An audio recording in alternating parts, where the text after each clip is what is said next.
dive on him. This is twice now the Celtics have been first to the floor. They try to save with Horford. Unbelievable.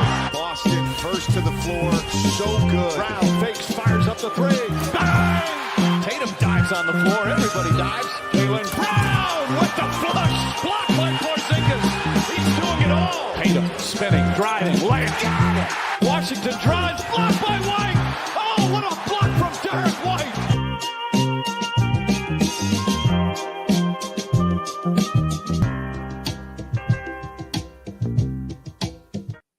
Wayne Spooney here, First to the Floor podcast. Summer League is upon us. My kid is finally asleep, so we can actually start the damn show.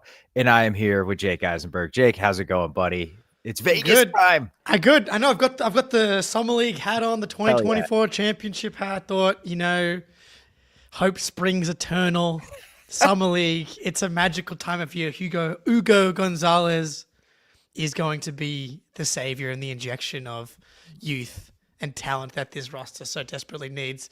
Bronny James is cooking Cooper Flag early in the first quarter of game one. Shout out Icy from the Discord, who's watching him live right this moment. Very exciting. Good times.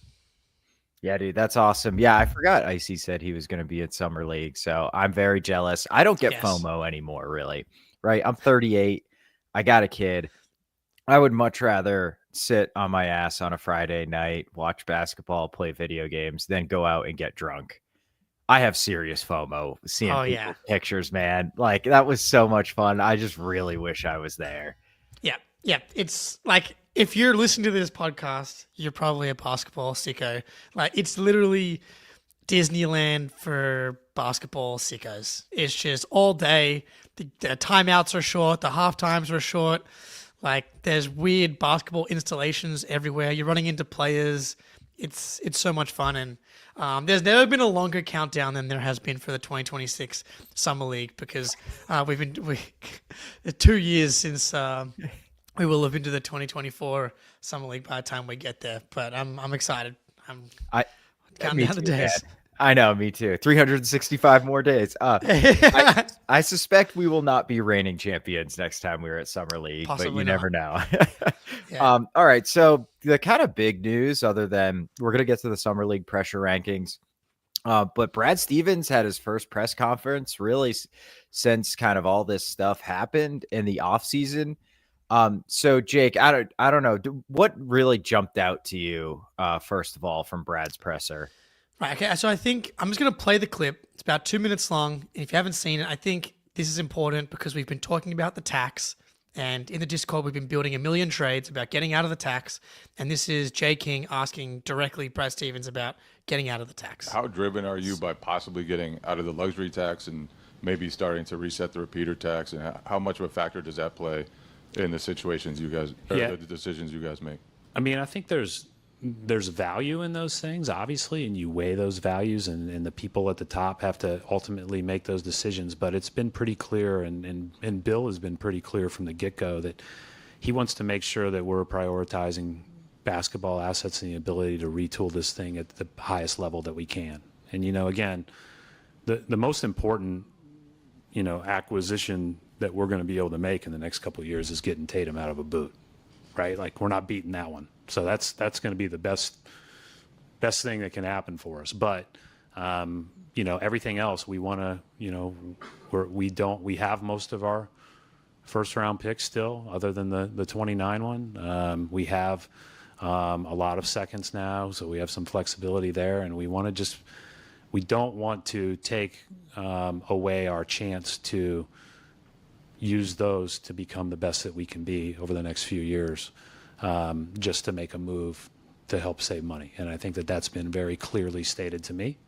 And I think that's, we'll continue to look at how we can make things a little bit better or tweak things around the edges, and maybe something comes up in the next couple of weeks. But, that's been our mindset. Right. I just kind of want to follow up on that, because the repeater tax is a sort of basketball penalty, right? Because, sure. So resetting the repeater tax, is that a priority for you guys? Like I said, there's benefits to that, but it's not the priority, right? The priority is continuing to make sure that we have, our future firsts and all these things that are in play for us so that we can then use those to build. Okay. So long clip there, but I think it's important to really hear him say it if you haven't watched it, as opposed to reading the quotes, because he was asked directly about it by Jay King. He got a follow-up from John Corrales. Spoon, I'll throw it to you. What's your takeaway from like those comments about the tax? Okay. So to the extent he is trying, then why are we cutting salary? Well, the second apron, I think, right, is that's the thing. But who cares about the second apron? Like, okay, here's what I'll say. If we get below the second apron and then actually use one of the mechanisms that's now available to us to add salary, I will fully admit I'm wrong, and I am calling bullshit incorrectly here. But like, we could have used Drew Holiday's contract and 2 first-round picks and made this team better and not cut $25 million in salary. Could have done the same thing with Kristaps Porzingis. Those were very clear moves to lower the tax burden. And like, why? If it really doesn't matter, why are we doing that? Why didn't we find somebody else that would have taken Holiday and 2 picks and get somebody better than Anthony Simons? Like, it matters. Chisholm wants to reduce the tax bill, probably considerably, probably even more than we've reduced it right now. It's okay to say that. It's not the basketball penalties. We could have added to this team over the second apron. I don't know. I really don't buy it. Kind of interesting. Yeah. Interesting, because if they're in the apron again, then they start to lose more picks. They've already got one frozen, and if they're in it again, then they have a second one frozen. And by being out of it, the second apron, this coming season, you start the process of thawing the pick. That's 2031. That's frozen. So like now, if you stay in again, you have another pick that's frozen. It's another pick that you can't trade in a season where you're not going to be able to compete. So that to me is why you get out of the second apron, because you could do 2 things. One, you don't freeze another pick, and you start to thaw out the frozen pick. And obviously, you could have done Drew Holiday plus 2 picks for someone that gets you out of the second apron as well, I guess, right? Like, you do Drew Holiday for someone who makes $27 million as well. That's just a much better player than Anthony Simons. Was that deal there? Do they want to be out 2 more picks in a year where Jason Tatum's out, where you also don't have your 2028 swap and the 2029 pick, where you're still in this kind of state of flux? Because I am with you though, because it is something that someone would say if they're negotiating with other teams. We don't need to get out of the tax, right? We don't. So that's I'm very willing to admit that he could be saying that, because teams are like, we know you're trying to get out of the tax. You have to give us a pick in order to execute this Georges Niang dump, Hauser trade, Simons trade. And Brad's saying to everybody, no. It's very pointed though that he is saying it would be nice to get out, but we're not going to make decisions based on getting out of the tax if it's going to cost us assets, which we kind of already knew. But I do think that's important that they're not going to like cut salary and lose assets to on top of that to get out of the tax. Yeah, and I'll be clear, like, it makes total sense to get out of the repeater tax this year. Like, Tatum is out. I just, like, you're making this team a lot worse, you know? And if your only objective is to win basketball games and win a championship, I don't think Drew for Simons and KP for Georges Niang is like a 2 moves that accomplish that objective. Clearly, financial issues are part of why we did those trades. It's okay to say that, and like unfreezing the pick, that's great. So like, I'm okay with it. I'm fine with it. But like, let's be fucking honest here a little bit, Brad, right? Like, yeah, we want to cut the tax bill. It makes sense. Like, that's all you got to say. Like, don't pee on my head and tell me it's raining. Like, we all get it. We all know. And I think the approach that Brad's done, like those two trades were awesome. They were great trades given the context of where this team's at. But the primary reason for them was to save money. You might even say the only reason we did them was to save money, because we're not even out of the second apron right now. We're technically over it by like $30K. So we could just cut JD Davison. So we are in effect out of it. But also, like, you didn't have to make those trades on the first couple of days of free agency either, right? Like you could have, or like before free agency, I mean, you could have held on to these guys a little bit longer and see if anything else came up. But they just wanted to get their business done early, and that makes a lot of sense. But the business they wanted to accomplish was cutting a shitload of salary. Maybe I'm naive in this world of billionaires and people taking advantage of each other. But yeah, I don't know. I like the second apron stuff makes sense to me. I think there's obviously, like with Tatum out, like why spend $500 million when there's no chance of winning the title? I think getting off the Jrue Holiday contract was, regardless of penalties, because you're not winning the title if he stays on the team this season. Then the following season, 36-year-old Jrue Holiday with $90 million plus left, like getting off him. And RJ in the chat saying like there are ways to get out of the second apron without roster cutting. The Discord was going nuts with them prior to the free agency and draft. Also, a lot of people thought that Kristaps Porzingis had no value and that Jrue Holiday had no value, and that getting off of those contracts at all without attaching picks was going to be impossible. So I'm not sure how we can reconcile both of those things, where how are we supposed to make the team better if those two guys were negative value contracts and kind of stay in the second apron and you're giving out picks? I'm not sure that actually does make the team better. I'm not sure what the trades, we couldn't aggregate. So the maximum salary we could bring back is a $30 million player. I don't know. I'm dubious that trade was out there as well. So I can't believe I'm defending the billionaires. But yeah, no, I think it's both. I think it's both. I just think the way Brad is saying it is it's more about the basketball penalties than it is about the tax. And I think that's bullshit. I think it is much more about the tax than it is about the basketball penalties. And again, those were fucking great trades. And Brad is really good at his job. And I'm not like criticizing the approach. It's just like, you can't sit here and be like, well, like the basketball penalties are so bad, then use the MLE. Then you better be aggregating salaries once we're under the second apron and making trades. Like if it's the draft pick, exclusively the draft pick, all right, say that. But go ahead. How low do we have? We have to get under the tax to unlock the MLE, don't we? Oh, we unlock the non-taxpayer MLE. Yeah. Which you can. So who are we signing? Fucking D'Angelo Russell? You know, exactly. You're not going to fucking use it. But then wouldn't that push us back over the second apron? We'd have to get $6 million under it. You're hard capped at the second. Right. So if you go $1 million under, you can't use it. Exactly. So that's obviously possible. But so you trade Georges Niang into a TPE. Now you unlock your non-taxpayer mid-level exception. Are you signing a player better than Georges Niang for $6 million?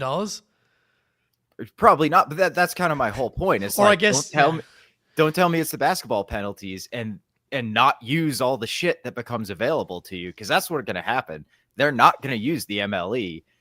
They're probably not going to aggregate in a trade, at least not right now. So that's what I mean is like, it's not the basketball penalties. It's not the fact you can't aggregate or you can't use the MLE. It's the fucking tax. That's why you want to get lower. And I agree. I think they do want to get under the tax.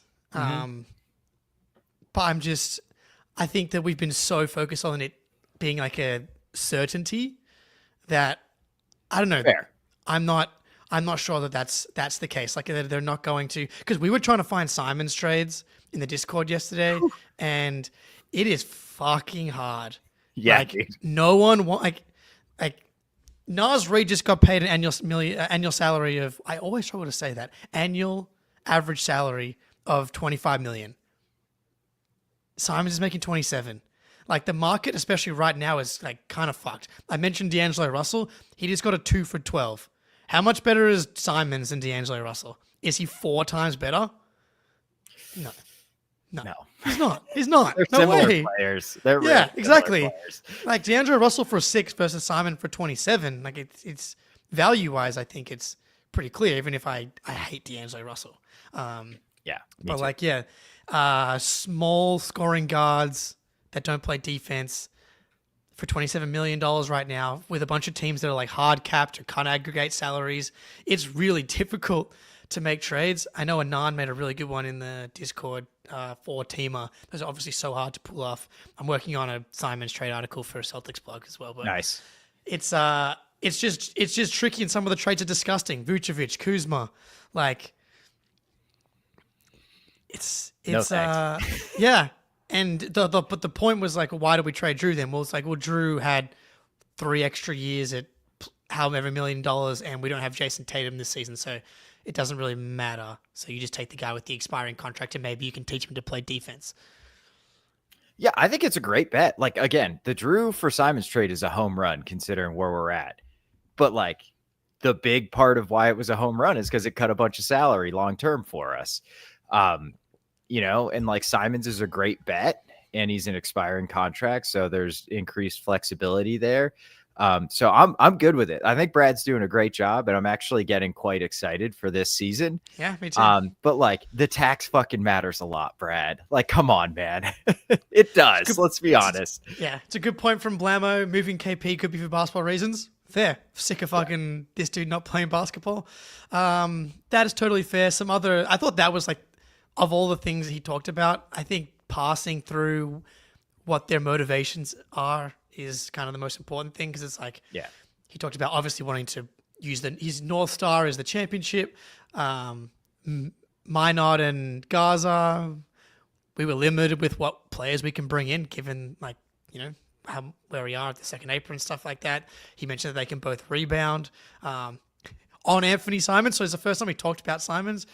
His ability to make really hard shots is pretty elite. 26-year-old that's averaged 20 a game for 3 straight years is pretty hard to find. And I was like, well, Brad's already fudging the numbers a little bit here.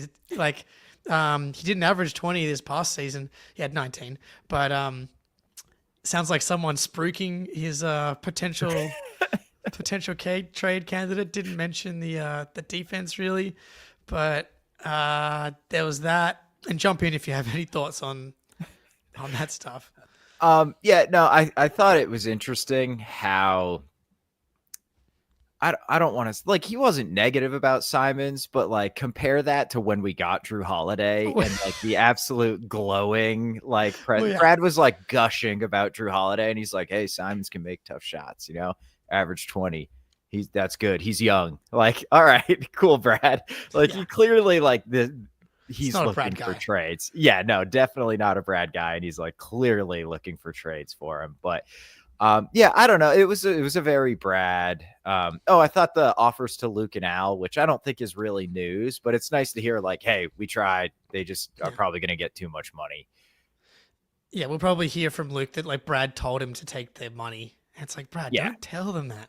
Don't tell them to leave. Almost certainly. Like, yeah. Which is probably right. Yeah. Brad is definitely right. Do you want to, we should probably hit prize picks. Yeah. But really quick, Jake and I are going to jump over to the Patreon after this one's over and talk about the great debate, Peyton Pritchard versus Anthony Simons. So, but next up, Summer League pressure rankings. But before that, a word from prize picks. Prize picks time. Cooper Flagg's playing basketball right now. Who would have thought we should have gone more on Bronny James points versus heads up against Cooper Flagg today? But we know what time it is. Summer League prize picks. Amari Williams, Baylor Scheierman 2-man game.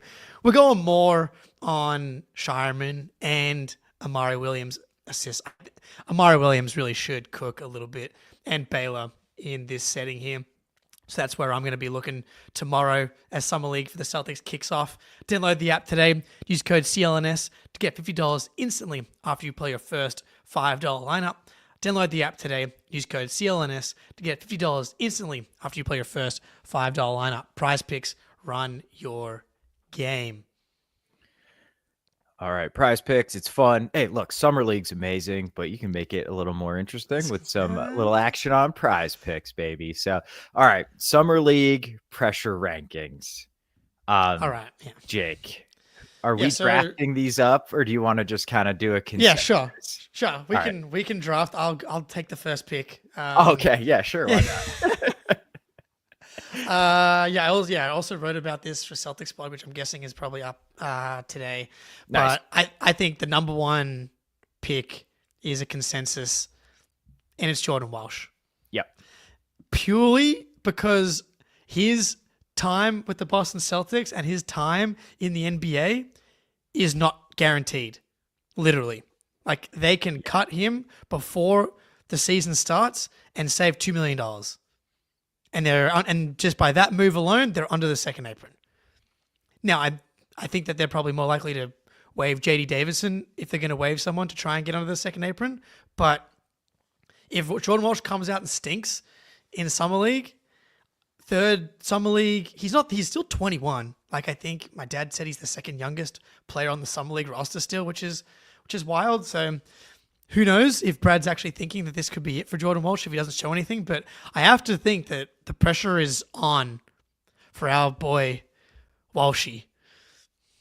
Yeah, dude. He's my number one pick too. Number one on my board, I should say, draft board that I worked very hard on before the show. So, look, it's about age, and age definitely matters, but it's also about years experience in the NBA, and you have to start showing as you're gaining these years experience that you are improving.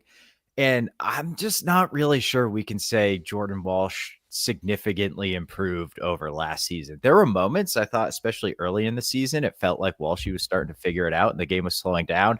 And then that all just like completely disappeared. And I think he looked worse than he ever has at times late in the season. So third year guys at Summer League, it happens. Those guys can turn into NBA players. I think Neesmith, I think may have done 3 years in Summer League. So he turned out just fine. Guys can turn, it's not a great sign when it's your third year and you're playing Summer League, but like, at least you're not Jaden Springer, who's his fifth year in Summer League. But like, dude, once you're in a system with a team after 3 years, and if you really don't show anything, that usually means like you're probably going to get moved on from. And I wouldn't be shocked if Walsh's next team turns him into a player like happened with Neesmith, but it just feels like his time is running out and he's got to show something here in Summer League. So easy number one. Yeah, I'm with you. That little stretch, he felt like he was stringing it together, and then he got yanked out of the rotation, and then it was like so erratic, as Z Gamer in the chat he's pointing out. Didn't do him any favors, but at the end of the season, it was like, bro, this is your... Like, no one cares if the Celtics lose these games, / the Celtics are up 20. No one cares if you play bad, and he was just a bystander. Like, It was really disappointing. And I am encouraged by the comments in, like, the Summer League practices, him talking about last Summer League where he thought he needed to come out and be Jalen and Jason, and that's not who he is and not the type of player he's going to be. Come out and star it in your role. That's what we want to see. Be aggressive. Attack closeouts. That feels like should be his bread and butter. I feel he's got good feel, makes good decisions. Just trust your athleticism and get downhill and try and finish over guys or make the right reads to shooters. And defensively, can we impact the ball defensively? Like, he came into the league billed as this defensive guy. Feel like we haven't seen that to the extent that we thought we would. Make some plays defensively. Sorry. Back off ball handlers a little bit. Give these guys some space. Stop fouling everybody every time you're on ball defensively, and trust your length and your instincts when you're off ball, and like, he'll be just fine. But yeah, you're absolutely right. Like, he should be able to drive a closeout from the corner and make the right read. We've seen it happen at times, and it's just been brutal. I don't know if Summer League's the exact place where he'll be able to display that. I expect he'll be on ball a lot more than he should be, but we'll see. So do you got anything else on Walshy? Your pick. All right. I have one that I'm going to go in the other direction. Not, hey, this guy needs to like show that can still stay in the NBA. I'm going to pick a guy who has massive, massive opportunity staring him in the face, and a good summer league showing could go a long way to him stealing a ton of minutes. And that's Amari Williams. Let's go. The starting center on this team is Ugo Gonzalez. Or Neemias Queta. Or Neemias Queta. There are minutes. There is a starting job that could be won by Amari Williams. In the where you start is having a great summer league. We've seen it before. Dudes just show up in summer league. They roll it into preseason. All of a sudden it's like, wow, who knew this second round pick was actually going to be a piece of the rotation? And it starts in summer league. And I think like that's a lot of pressure on the 46th pick to like come in and potentially steal some legitimate minutes for himself. I don't know how he's going to do. I'm a little bit concerned, but I think he's got a fun game. I think he would add a different dimension to the offense with his dribble drive and a passing game. So like there's a lot of pressure on him, I think, to go and steal like a legitimate role on this team. But man, it's out there. You just got to beat Ugo Gonzalez, brother. You can do it. Yeah, man. The 46th overall pick has a real path to the starting job, which it's crazy. Not ideal, but ideal for Amari Williams. And I think that's a reason to be feeling a little bit of pressure. Like, can you come into the NBA and play solid drop coverage and make the right decisions on offense? And I think that you might be able to steal the starting role in this Boston Celtics team. Because I don't think there's a player on the team right now that I trust to play drop coverage consistently. Queta struggled mightily last season with it. Ugo Gonzalez, we know the foot speed is there's a lot to be desired in that category, and we don't know if Tillman's actually like capable. Brad Stevens said that he's more of a 4, by the way, which I don't agree really. I'm not sure how you can be a 4 at all. Yeah. So yeah, that just feels like I don't even feel like he is part of the rotation. He feels like an afterthought at this point. So Amari Williams, man, there hasn't not been this much hype for the 46th overall pick. I loved Johan Begara, Yamada, my guys, but dude, there's a legit path for this guy. So I'm with you. I think this is a great selection at the second overall draft pick here, and he should kind of be good in summer league. He's 23, like he's a physical beast. He's going to be able to, like, him and Baylor should be running a ton of it. I'm assuming Baylor's going to be the primary guy, right? And he's going to be running a bunch of action with Amari Williams. They should be the centerpieces of the summer league team, is my guess. And so he's going to have a chance to show that he deserves minutes on the real Celtics. Yeah, dude. And I think Amari will be great for Jordan Walsh because Amari, like, the thing I like about him most is his dribble handoff game. And I think Baylor is really, really smart and can work off dribble handoffs if it's like, you know, as like a pseudo pick and roll. But I think Walshy coming out of the corner, like pinned down to Walshy into the dribble handoff with Amari Williams, that gets Walshy going to his right, on the run, defender trailing, could give him a lot of opportunity. And Williams is really good at tucking it and going to the rim, like the old Grant Williams. Mm-hmm. He's awesome at that. And like you can just cook summer league if you have like a pet play that you run at a high level. So I'll be really interested. I think the biggest thing Amari will do is make Baylor and Walshy's jobs a little bit easier with his ability to handle the ball and make some passing reads. So I'm fascinated to see it, man, because like he could be a really unique, fun player if it pans out. Yeah, and Brad kind of talked about how the coaching staff is implementing new things into the system that they're going to try and implement in the regular season. So I'm just interested to see what that means, because as far as we know, that means pace, Indiana Pacer style ball movement stuff. So we will see. We'll see if we get to this pick here, Blammo, in the chat. I know who you're talking about. I'm surprised he fell to me here, but Baylor Scheierman. Yeah.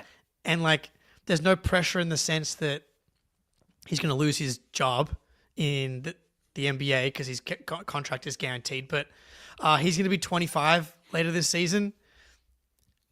I know people are excited about Baylor and are high on Baylor, but the only stuff he's shown us is like 4 games in March and April being solid. Like the sample size of him proving to be of NBA caliber is so small, and I think over-indexing on March and April basketball is one of the most dangerous mistakes you can make, because the same shit happens every year. Jalen Green, Josh Giddey, every March, every April go fucking nuts, and everybody says, oh my God, they've turned a corner. Josh Giddey deserves $30 million. Well, that's what Josh Giddey thinks, because he puts up a ton of counting stats when half the league has their seed wrapped up and the other half of the league is tanking. So he wasn't great in Summer League last year. He really struggled for a lot of the season when he did play, and then he showed out in a few games. And I like Baylor, and I see the vision, but if he stinks in Summer League, it doesn't mean anything, but it's going to suck and be really disappointing. Yeah, dude, for sure. It's going to be extremely disappointing. And I think, to your point, like, the amount of time Baylor has looked like a competent NBA player is not enough to extrapolate that he's going to be a competent NBA player. Like, we've seen plenty of dudes look solid. Michael Carter-Williams won the Rookie of the Year, like, easily. And then he was horrible for most of his career. Like, you need to show up for a lot longer than about 10, 11 games in March and April. So I actually think there's pretty significant pressure on Baylor because of, like, if Walsh looks great, if Ugo looks great, if the Shulganator looks great, like those minutes, like, no one has those minutes set in stone. It's like Hauser, Niang, and then who the hell knows? So and I think just Baylor's age too, like, you're 25 playing in Summer League, like, there's some pressure to look much better than a lot of these guys. So, and I think he's going to be on the ball a lot. So I think his role is just going to be added pressure of him being asked to get us in and out of the offense. So yeah, man, like, I realistically, I think he's the clear number 2 here, but I wanted to sort of, change sort of the angle. I wanted to be, a pain in the ass and go with Amari before that. But Baylor's, I think, the clear number 2 insofar as, like, he's got the most to lose after Jordan Walsh. Yeah, I think so. Do you have game time ready potentially? I do have game time ready. Ready to go. I'll do the game time thing and you do the real. Ready? 3, 2, 1, go. It's summertime, baby, and there's a bunch of awesome events going on all over the country. Later this month, I'm meeting my best friend in Chicago to see Everton play some absolutely electric, mediocre football, just 8 rows from the field. I cannot wait to watch Jordan Pickford launch that thing into the stands or right to the defenders as they come back the other way. It's going to be amazing. And you know how I'm getting in the door? Game Time. Super easy to get tickets. I just hopped on the app, search for the game, and then you're shown all the available tickets and all the best deals right on my phone. Their curated deals make it even easier to find the best seats at the best prices, and their last-minute deals get you tickets right up to the start of the event or even an hour after it starts. But maybe my favorite feature is the seat view. It'll show you exactly what it looks like from any seat before you buy. So take the guesswork out of buying tickets with Game Time. Download the Game Time app, create an account, and use code CLNS for $20 off your first purchase. Terms apply. Again, create an account, redeem code CLNS for $20 off. Download Game Time today. What time is it? Game Time. Hell yeah, well done, Spoonie. I kind of threw you in the deep end there. I should have done a good. It's all good. I had it queued up, baby. Beautiful. So wait, you just picked? No, I no, just picked. You picked Baylor. Is JD Davison on the roster? No, he's not. Okay, I didn't think so. Neither is Drew Peterson. Yeah, Drew's on somebody else's summer. Yeah, I'm pretty sure. I missed that all of a sudden. What the hell, dude? Mm-hmm. That's sad. We Littlefoot, man, tough. Okay, from now on, I think it's a lot less clear who the pressure is on. I think, shit, am I going to be dumb? I should just, like, not be an asshole. And I think I get to pick Ugo. I'm going to go with Ugo. Yeah.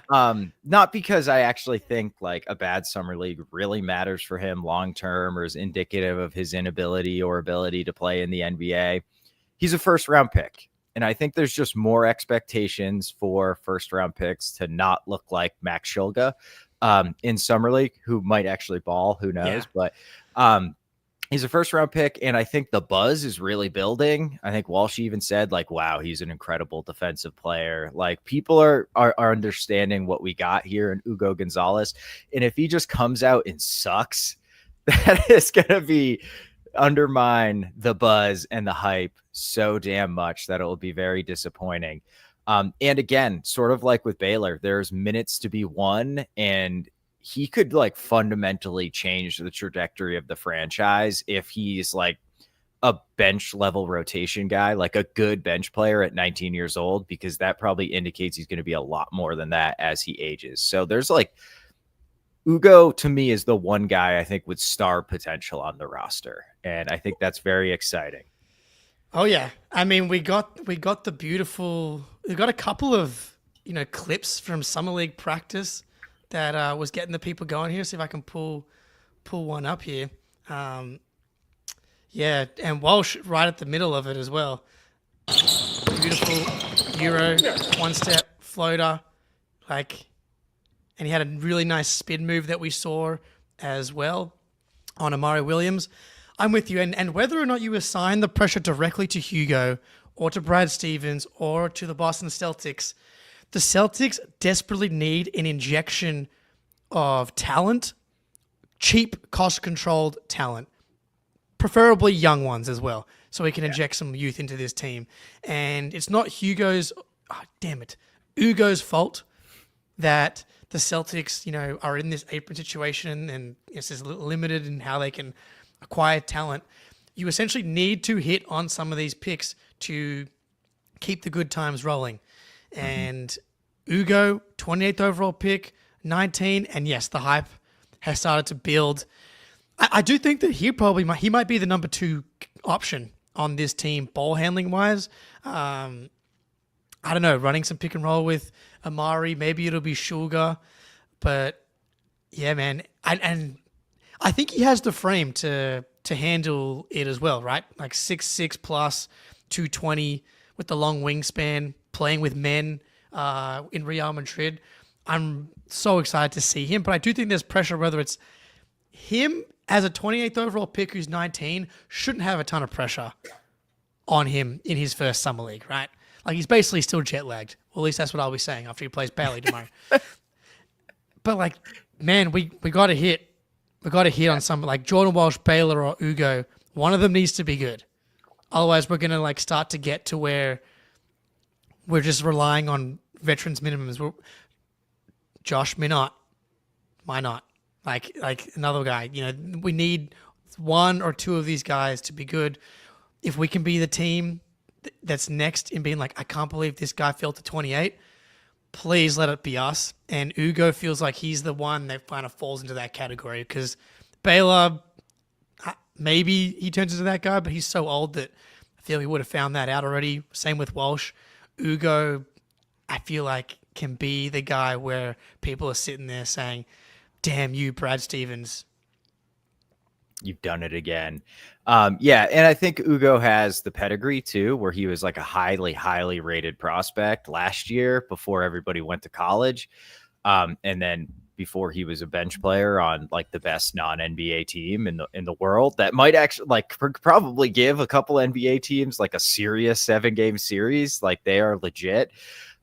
So I'm really excited to see him, man. I think that the combination of the size, the body, the feel, he's got a chance to look really good in Summer League. I think there's no chance Baylor Scheierman is a star, and I think there's not a big chance Ugo is, but it is within the realm of his outcomes that he is just a legitimate borderline all-star. And I will say, you're so right.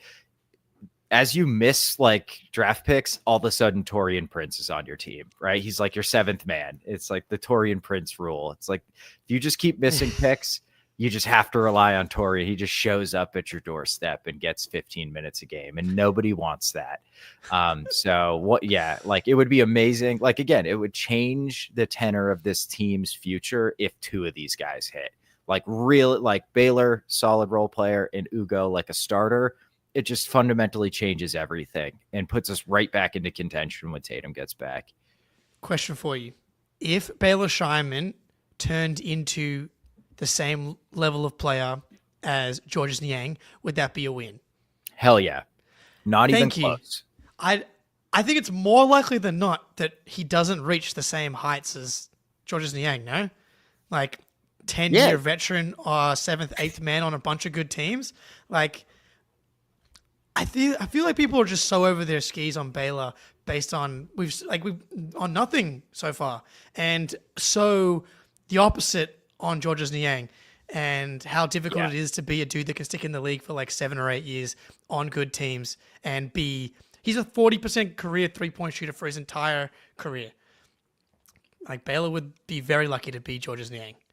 Dude, 20 minutes a night on championship contending teams for a half a decade, maybe closer to a decade at this point, would be such a ridiculous home run at the 30th pick. Like, the expected value on the 30th pick is like a dude has like a 3-year career, you know, like Niang would be a home run if Baylor turns into that type of guy. So yeah, I'm kind of shocked people are saying no. Yeah, there was a big argument in the old mentions yesterday. About it. As I've joined the Georges Niang army. I'm with you, dude. Online. He's good. He's just good. He's solid. Too good. Actually, you gotta get rid of this guy. Get him off my team. Yeah, get him off the team. Yeah, that argument I can hear. Yeah, for sure. Get him off my team because he's too good.